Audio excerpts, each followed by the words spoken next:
আপনারা যারা ইউএস এর ফ্যামিলি ইমিগ্রেশনের বিভিন্ন ক্যাটাগরিতে দীর্ঘদিন ধরে বিভিন্ন স্টেজে ওয়েট করছেন তাদের জন্য একদম লেটেস্ট একটা আপডেট ইনফরমেশন নিয়ে আসলাম।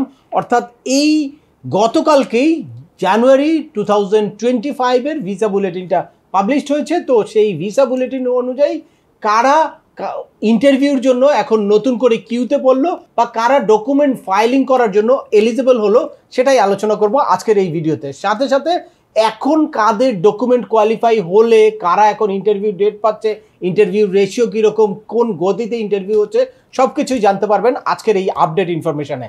চলুন শুরু করা যাক। তার আগে বলে নিচ্ছি, যারা আমাদের চ্যানেলে নতুন বা আমাদের চ্যানেলটি এখনও সাবস্ক্রাইব করেননি please hit the subscribe button, আর যারা অলরেডি সাবস্ক্রাইব করেছেন তাদেরকে অসংখ্য ধন্যবাদ।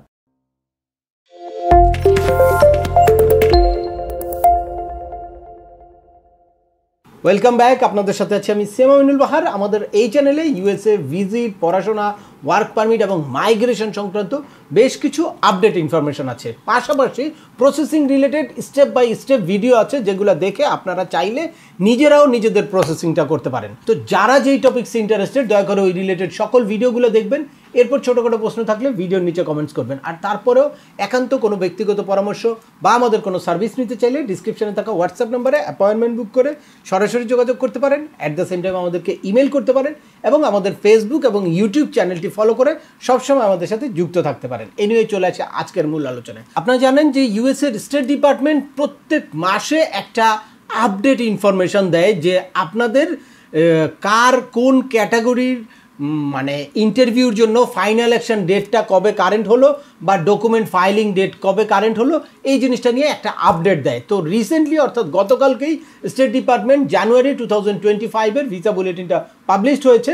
তো সেই অনুযায়ী কারা নতুন করে ইন্টারভিউ ডেটের জন্য এলিজিবল হলো বা কারা নতুন করে ডকুমেন্ট ফাইলিং করার জন্য এলিজিবল হয়েছে সেটা আজকে আলোচনা করব। এখানে বিভিন্ন ক্যাটাগরি আছে, F1, F2A, F2B, F3, F4 ক্যাটাগরির। অনেকেই মানে করোনা প্যান্ডামিকের পরবর্তী সময়ে আসলে হিউজ একটা কিউতে আটকে আছে অনেকে। দ্যাটস ওয়াই সবসময় আমরা প্রতীক্ষার মধ্যে থাকি, অপেক্ষার মধ্যে থাকি যে কখন নতুন ভিসা বুলেটিনটা পাবলিশড হবে এবং এর মধ্যে দিয়ে কারা আসলে নতুন করে ইন্টারভিউর কিউতে আসলো বা ডকুমেন্ট ফাইলিংয়ের কিউতে আসলো। তো এই মান্থে মোটামুটি ভালো একটা আপডেট হয়েছে এই ভিসা বুলেটিনে। মোটামুটি বড় ধরনের একটা পরিবর্তন এসেছে। তবে সব ক্যাটাগরিতে আসে নাই, কিছু কিছু ক্যাটাগরিতে এসেছে আর কিছু ক্যাটাগরি আগের মাসের মতোই রয়েছে। তো চলুন সরাসরি স্টেট ডিপার্টমেন্টের এই ভিসা বুলেটিনটা যে পাবলিশড হয়েছে এখানে এই 2025-এর জানুয়ারির ভিসা বুলেটিনে ফাইনাল অ্যাকশন ডেট কোনগুলো কারেন্ট হলো। প্রথমে আপনারা দেখতে পাচ্ছেন F1 ক্যাটাগরি, এটা হচ্ছে unmarried son and daughter of US citizen, আর spouse and child and unmarried son and daughter of permanent resident.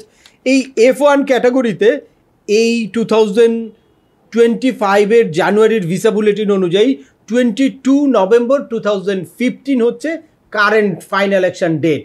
আর এটা এর আগের মাসে ছিল 22 October 2015। That's mean 1 month time এগিয়েছে, অর্থাৎ এক মাস সামনের দিকে এগিয়েছে। এক মাস অর্থাৎ এই 22 নভেম্বরে যাদের ফাইনাল অ্যাকশন ডেট আছে, যাদের প্রায়োরিটি ডেট আছে, তারা এখন ইন্টারভিউর কিউতে পড়ে গেল।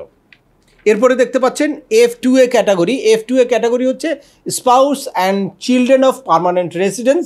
আর এই F2A ক্যাটাগরির ভিসা বুলেটিনে এখন কারেন্ট আছে হচ্ছে 1 জানুয়ারি 2022, যেটার কোনো রকম কোনো পরিবর্তন আসে নাই। আগের মাসেও এই 1 জানুয়ারি 2022 ছিল। এরপরে হচ্ছে F2B ক্যাটাগরি, এটা হচ্ছে unmarried son and daughter of permanent residence অর্থাৎ গ্রিন কার্ড হোল্ডার। তাদের ফাইনাল অ্যাকশন ডেটটা এখন 22 মে 2016, যেটা এর আগে ছিল হচ্ছে 1 মে, অর্থাৎ 21 ডেজ সামনের দিকে এগিয়েছে এই F2B ক্যাটাগরি। এরপরে দেখতে পাচ্ছেন আপনারা F3 ক্যাটাগরি। এই F3 ক্যাটাগরিটা হচ্ছে married son and daughter of US citizen. এখানে ডিসেম্বরের ভিসা বুলেটিনে ছিল 15 এপ্রিল 2010, যেটা সামনের দিকে এগিয়ে 1 জুলাই 2010 হয়েছে।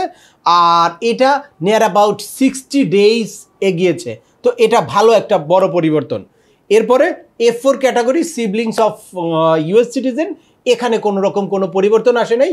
এখানে আগেও 1 অগাস্ট 2027 ছিল, এই মাসেও 1 অগাস্ট 2027 আছে। এই তো গেল ফাইনাল অ্যাকশন ডেট। এখন আসি যে ডকুমেন্ট ফাইলিং ডেট। আপনারা অনেকেই কেস ক্রিয়েশন লেটার হাতে পেয়ে অপেক্ষা করছেন, আপনারা কেসে ঢুকে ফি পেমেন্ট করতে পারছেন না, বা DS-260 ফিল আউট করতে পারছেন না, বা সিভিল ডকুমেন্ট আপলোড করতে পারছেন না, তারা কিন্তু এই ডেট অফ ফাইলিংটা কারেন্টের জন্য অপেক্ষা করছেন। তো তাদের জন্য খুব বড় সুখবর এখানে বয়ে আনে নাই। এর আগের মতোই রয়েছে F1 ক্যাটাগরিতে 1 সেপ্টেম্বর 2017, আর F2A ক্যাটাগরিতে হচ্ছে 15 জুলাই 2024, যেটা এর আগেও একই ছিল, এবং F2B ক্যাটাগরিতে হচ্ছে 1 জানুয়ারি 2017 অপরিবর্তিত রয়েছে। একমাত্র F3 ক্যাটাগরিতে মোটামুটি একটা পরিবর্তন এসেছে, সেটা হচ্ছে বড় একটা পরিবর্তন, 3 মান্থসের একটা অ্যাডভান্স হয়েছে। এটা এখন 22 জুলাই 2012 হয়েছে, যেটা এর আগে ছিল 22 এপ্রিল 2012। আর ফাইনালি F4 ক্যাটাগরি 1 মার্চ 2008, যেটাও অপরিবর্তিত রয়েছে।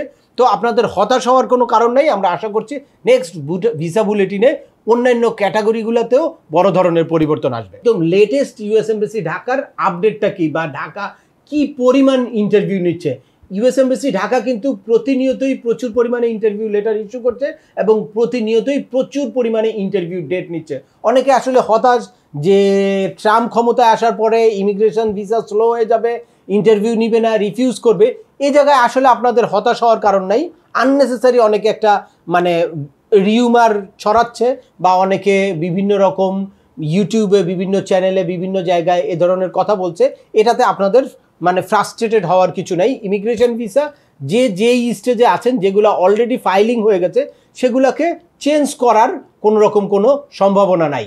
যদি আপনাদের এখনও এলিজেবল হয়ে থাকেন কিন্তু আপনারা I-130 বা I-140 পিটিশন ফাইল করেন নাই, তাদেরকে আমরা বলবো যে খুব দ্রুত আপনাদের পিটিশনগুলো ফাইল করে ফেলেন। বাট যাদের পিটিশন ফাইল হয়ে গেছে, USCIS এর অ্যাপ্রুভাল চলে আসছে, কেস ক্রিয়েশন লেটার হয়েছে, তারপর ইন্টারভিউ ডেট পাবে বা ইন্টারভিউর কিউতে ওয়েট করছে, তাদের হতাশ হওয়ার কোনো কারণ নেই। তারা শুধু সঠিকভাবে আপনাদের ডকুমেন্টগুলো ফাইলিং করবেন এবং সঠিকভাবে ইন্টারভিউর প্রিপারেশন নেবেন, ইন্টারভিউতে যাতে আপনারা মানে কোনোভাবে কনসুলার অফিসার কনফিউজ না হয়, এই জিনিসটা খেয়াল রাখবেন। আপনাদের যেইভাবে ডকুমেন্ট নিতে হবে এবং যেইভাবে আনসার করতে হবে, সেই টেকনিকটা আপনারা একটু কোনো এক্সপার্টের সাথে পরামর্শ করে অবশ্যই জেনে নেবেন। তাহলে আপনাদের ভিসা রিফিউজ হওয়ার বা ভিসা হ্যাঙ্গিং হওয়ার, কোশ্চেনিয়ার পাওয়ার কোনো রকম কোনো চান্স নাই। ফাইনালি এই মুহূর্তে কারা আসলে ইন্টারভিউ ডেট পাচ্ছে, এই জিনিসটা জানিয়ে আজকের ভিডিওটি শেষ করব। সেটা হচ্ছে বিভিন্ন ক্যাটাগরি ওয়াইজ এটা কিন্তু ভ্যারি করে। Normally F2A, F2B, F3, F4 category হচ্ছে 2021-এর মানে ফেব্রুয়ারিতে যারা ডকুমেন্ট কোয়ালিফাই হয়েছিল তারা এখন ইন্টারভিউ ডেট পাচ্ছে এবং ইন্টারভিউ দিচ্ছে। আর এরপরে যারা ডকুমেন্ট কোয়ালিফাই হয়েছে, দীর্ঘদিন ধরে অধীর আগ্রহে ওয়েট করছেন, তারা কিন্তু তাদের যদি ভ্যালিড গ্রাউন্ডস থাকে তাহলে এক্সপার্টাইট করে তারপর আপনাদের ইন্টারভিউ ডেটটা আগিয়ে নিতে পারেন। আপনারা খুব রিসেন্টলি একটা ভিডিও দেখেছেন F4 ক্যাটাগরির এক্সপার্টাইটের একটা সাকসেস স্টোরি। যারা ওই ভিডিওটা দেখেন নাই, আই বাটনে ক্লিক করে অবশ্যই ওই ভিডিওটা দেখে নেবেন। তো আজকের ভিডিওটি আর দীর্ঘায়িত করছি না। আশা করি এই ভিডিও থেকে ইউএসের ফ্যামিলি ইমিগ্রেশনের বিভিন্ন ক্যাটাগরির একদম লেটেস্ট আপডেটেড কিছু ইনফরমেশন পেয়ে গেছেন। পাশাপাশি ভিসা বুলেটিনে কি পরিবর্তন এসেছে বা ভিসা বুলেটিনের একটা অ্যানালাইটিক্যাল একটা রিপোর্ট পেয়ে গেছেন। তারপরেও আপনাদের যদি এই সংক্রান্ত কোনো রকম কোনো প্রশ্ন থাকে অবশ্যই আমাকে কমেন্টস করে জানাবেন। আর ভিডিওটি ভালো লাগলে বা তথ্যবহুল মনে হলে লাইক দিয়ে অবশ্যই বন্ধুদের মাঝে শেয়ার করে দিবেন, যাদের এই ইনফরমেশনগুলো অত্যন্ত প্রয়োজন। আবার দেখা হবে নতুন কোনো গুরুত্বপূর্ণ টপিকস নিয়ে। সে পর্যন্ত সবাই ভালো থাকবেন, সুস্থ থাকবেন এবং আমাদের চ্যানেলের সাথেই থাকবেন। আল্লাহ হাফেজ।